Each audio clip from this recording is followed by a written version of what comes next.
नमस्कार, आप सभी को मकर संक्रांति की बहुत सारी शुभकामनाएं। देखिए, मेरे पिता है राजस्थान के, मेरी माँ है आसाम की। पैदा हुई मैं लखनऊ में और शादी हो गई बिहार में।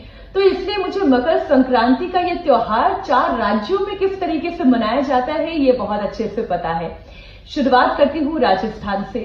राजस्थान में मकर संक्रांति पे पतंग उड़ाने का चलन है और साथ ही साथ तिल पट्टी, गुड़ पट्टी, मूंगफली की पट्टी खाई जाती है और खिलाई जाती है और साथ में बनती है बाजरे की खिचड़ी। तो ऐसे राजस्थान में मनाई जाती है मकर संक्रांति और ये त्योहार। अब आते हैं असम की बात, जहां से मेरी माँ आती है। वहां पर भोगाली बिहू कहा जाता है। इस दौरान मेरी माँ बनाया करती थी, अब तो नहीं बनाती है, बुजुर्ग हो गई, लेकिन उस वक्त माँ बनाया करती थी चावल के आटे का पीठा और उसके अंदर गुड़ और तिल की फिलिंग होती थी। ये पीठा और नारियल का लड्डू और फिर बिहू डांस। तो ये तरीका हो गया बिहू मनाने का, यानी कि संक्रांत मनाने का असम का तरीका।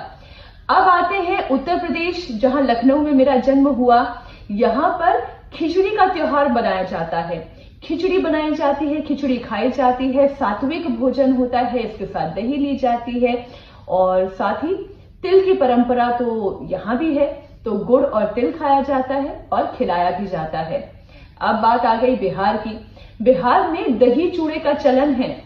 तो कतरनी चूड़ा, जिसे बासमती चूड़ा कहा जाता है, उस चूड़े के साथ दही, दही के अंदर गुड़ और फिर इसे मिलाकर जब खाया जाता है तो ताजगी का अनुभव होता है। इस तरह से मनाया जाता है बिहार में संक्रांति का त्योहार।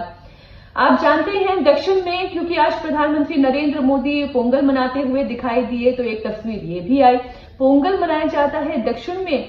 ऐसे अलग अलग प्रदेशों में अलग अलग तरह से ये उत्तरायण का पर्व होता है, जिसका मकसद यूं कहें सिर्फ एक होता है, खुशियां बांटना, सात्विकता लेकर आना और सूर्य की उपासना करना। तो आप सभी लोगों को मकर संक्रांति की बहुत सारी शुभकामनाएं।